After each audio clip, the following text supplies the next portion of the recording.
The letter arrived on a Tuesday, and it changed everything. Maren Solberg. Maren paused. Wrong name. Already used. Used too. Let me go straight into the story.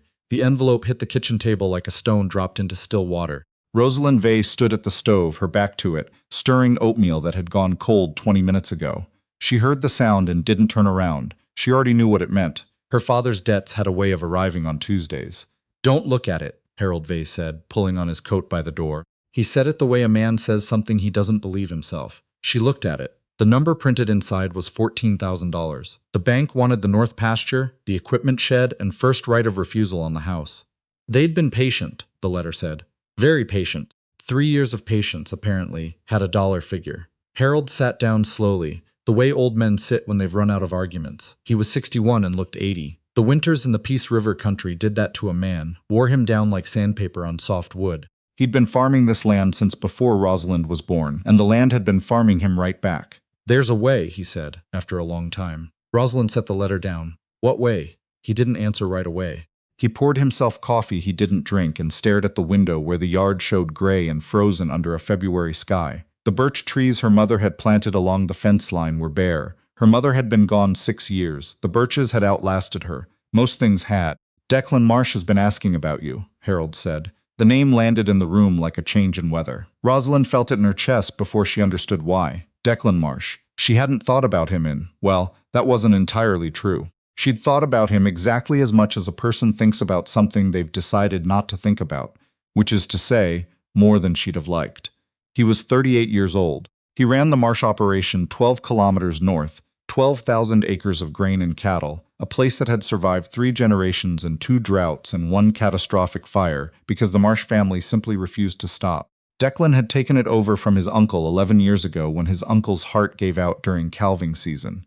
He'd been 27, unmarried, and according to everyone in the Peace River Valley, not particularly interested in changing either of those things. He'd had a wife once, Sylvie. Rosalind had known her slightly, a bright, restless woman from Red Deer who'd come north with Declan and lasted 4 years before the isolation one. She'd left on a March morning, taken her car and her paintings and a bag of clothes, and nobody in the valley had blamed her exactly, though nobody had said so out loud. Declan had signed the divorce papers and gone back to work, and that was the end of it. That was 7 years ago.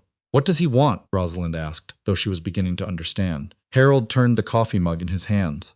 He came by last week. When you were in Grande Prairie, you didn't tell me. I'm telling you now. She sat down across from him. The kitchen was small and smelled of wood smoke and last night's onions and something underneath that. Something older, the particular smell of a house that has held the same family for a long time. She'd been born in the back bedroom. She'd learned to read at this table.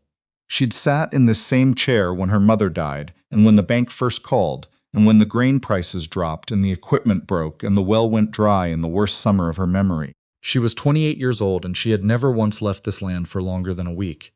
He wants to settle the debt, Harold said. In exchange for, he stopped, started again. He wants you to come and manage the house. The cooking, the running of things. He'd call it a domestic arrangement. A contract, Rosalind repeated. Legal, proper, he was clear about that. 6 months. At the end of 6 months, the situation gets reassessed. He wants to buy me, Rosalind.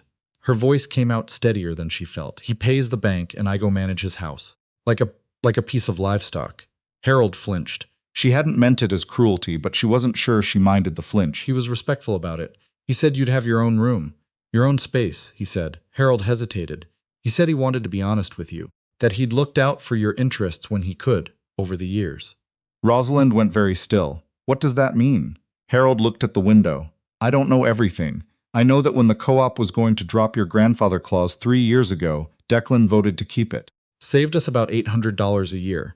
And when the road grader stopped coming out this far, he made some calls. Got it rerouted.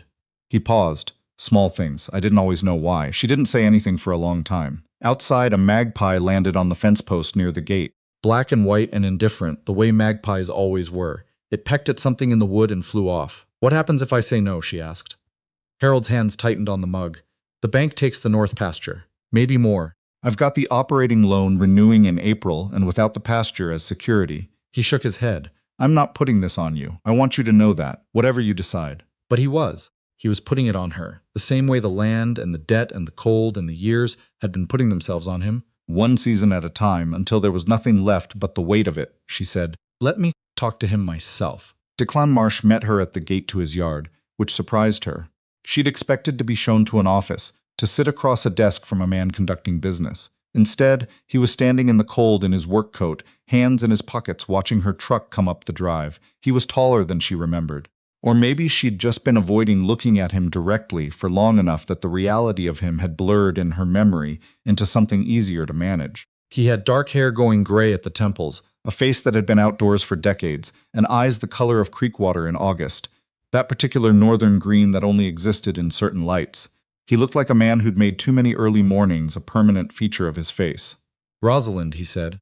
Just her name. No apology in it. No performance. Mr. Marsh, she said. Something moved across his expression. Declan, he said. Please. She followed him into the house. The kitchen was large and functional and cold in the way of rooms that don't get used enough. There were dishes on the counter that had been there for days, she could tell. A jacket hung on the back of a chair that belonged on a hook. A stack of mail on the table included 2 envelopes that had been there long enough to curl at the edges. He put the kettle on without asking if she wanted tea. I'll be honest with you, he said, standing at the stove. My father said you'd say that. He glanced back at her. Do you believe it? I don't know yet. He nodded as though that were the only fair answer. Your father owes the bank $14,000. I'll pay it. No interest, no repayment schedule. In exchange, I'd like you to come here for 6 months. Run the house. Keep things in order. I'm not, he paused, seemed to choose his words carefully. I'm not looking for anything beyond what's appropriate. You'd have the east bedroom, which has a lock. You'd have Sundays free. I can put all of it in writing, whatever makes you comfortable. Why? She asked. The kettle began to whistle. He took it off the burner. Why the contract, he said. Because I wanted to be clear that you're not. No. Why me? Why are you doing this? The kitchen was very quiet.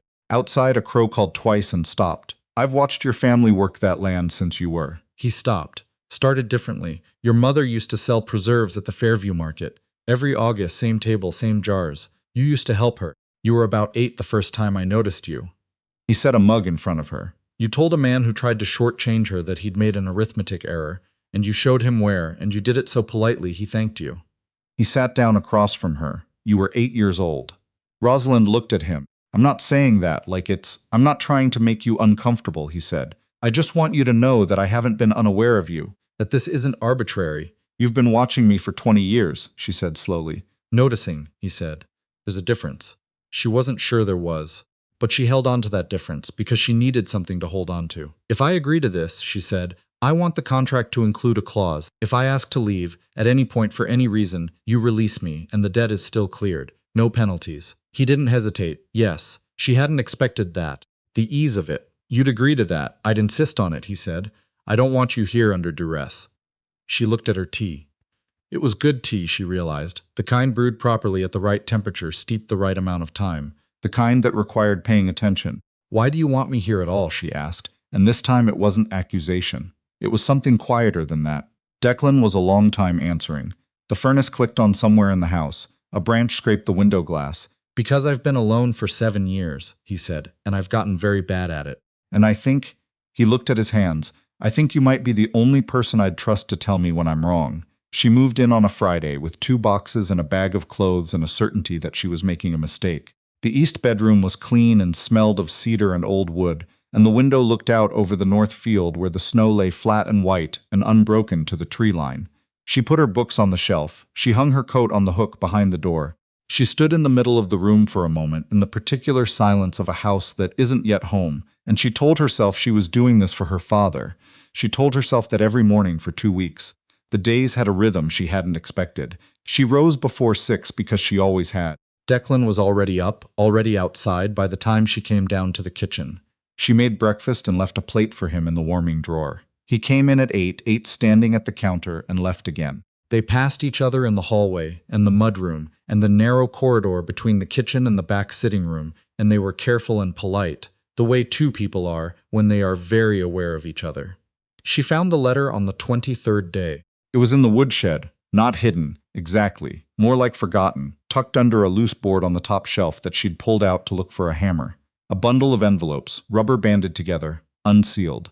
She wouldn't have looked inside except that the top one, in Declan's handwriting, had a name on the front. Her name. She stood in the woodshed in her coat, with snow coming through the gap in the roof, and she read, The letters were dated. The first one was from 11 years ago. She would have been 17. The handwriting was younger than the handwriting she knew, more urgent, less settled. It didn't say anything improper. That wasn't what stopped her breath. What stopped her was the ordinariness of it. He'd written about a fence he was repairing, and a border collie he'd found on the highway, and a book he'd been reading about the fur trade. He'd written about watching the northern lights from the top of the equipment shed and thinking about how different the world looked from up high and how he wondered sometimes if she ever… And then he'd crossed the last part out. Carefully, like he'd thought better of it. There were 9 letters. None of them had ever been sent. She put them back exactly as she'd found them, went inside, and stood at the kitchen sink for a long time, with the cold water running over her hands. She thought about the co-op vote, the road grader, the way he'd said noticing, as though it were different from watching. She thought about Sylvie, who had left.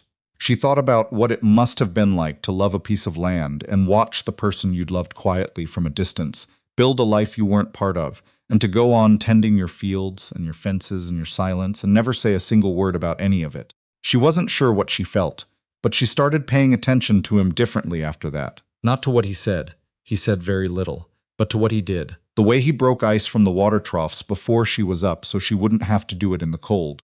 The way he'd fixed the drip in her bathroom faucet the day after she'd mentioned it, without mentioning that he'd done it. The way he looked at her sometimes across the kitchen table, just for a second, before he looked back down at whatever he'd been reading. She started leaving the coffee on longer in the mornings. Started making the kind of biscuits her mother had made, the ones with too much butter, because she'd noticed he ate 2 of whatever else she made, but 3 of those. Small things, the vocabulary of proximity. The months were passing. In April the calves came, and she helped with 2 of them when the hired man was sick, and Declan was alone with a heifer having a hard time of it. She'd done this before. Her father's small operation had given her enough experience to be useful, and she didn't make a performance of it.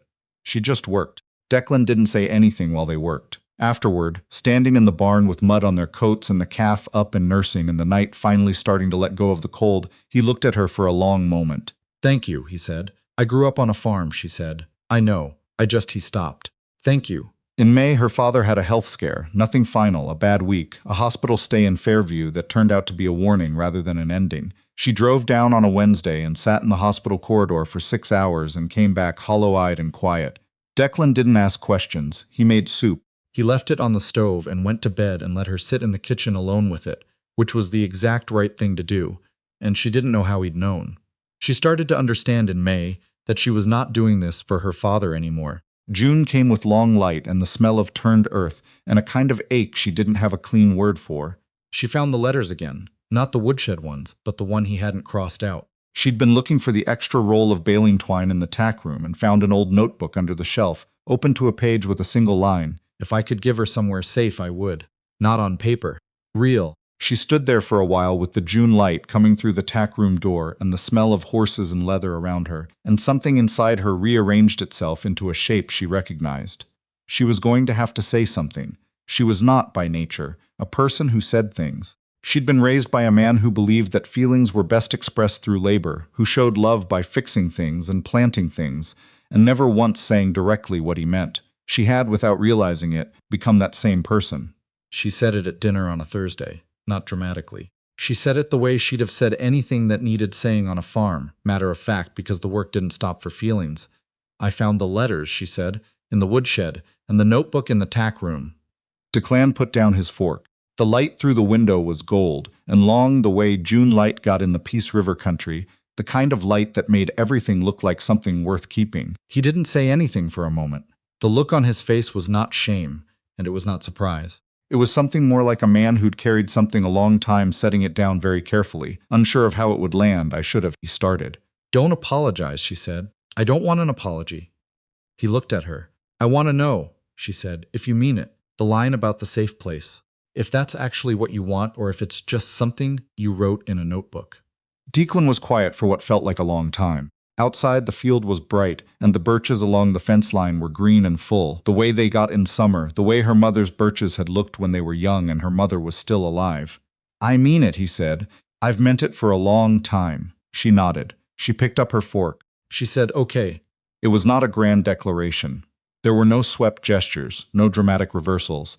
There was just the two of them at a kitchen table with the summer coming through the windows, and an understanding settling between them like good soil, slowly, with intention, in a way that would take hold. She stayed past the 6 months. She stayed past the point where anyone could have called it a contract. In September, her father came to dinner and ate 3 biscuits and said nothing directly about anything, which was how they all knew he approved. Declan shook his hand at the door when he left, and Harold held on for a moment longer than necessary, the way old men do when they want to say something and have decided to say it with their hands instead. In October, Rosalind stood on the top of the equipment shed. Declan had put a proper railing up years ago apparently, though she'd never known why, and watched the northern lights come in over the tree line. Green and pale and enormous, the way they only got in October when the sky was clear and cold and the world had gone very still. Declan came up the ladder and stood beside her. He didn't say anything. He didn't have to. She thought about the letter she'd never received, and the years she'd lived 12 kilometers away from this man, and the strange, unlikely fact that debt and winter and one Tuesday morning had been what finally closed the distance. She thought about her mother's preserves and the boy who'd been too young, and the man who'd been too careful, and all the ordinary years that had passed in between, full of fence repairs and co-op votes and unspoken things accumulating like snowfall. She thought, this is what it looks like when someone loves you quietly for a long time and waits for the moment you might be ready to hear it. She reached over and found his hand in the dark. He held on. The lights moved across the sky, green and gold and patient, the way the best things always are. Not urgent, not demanding, just present and willing to wait.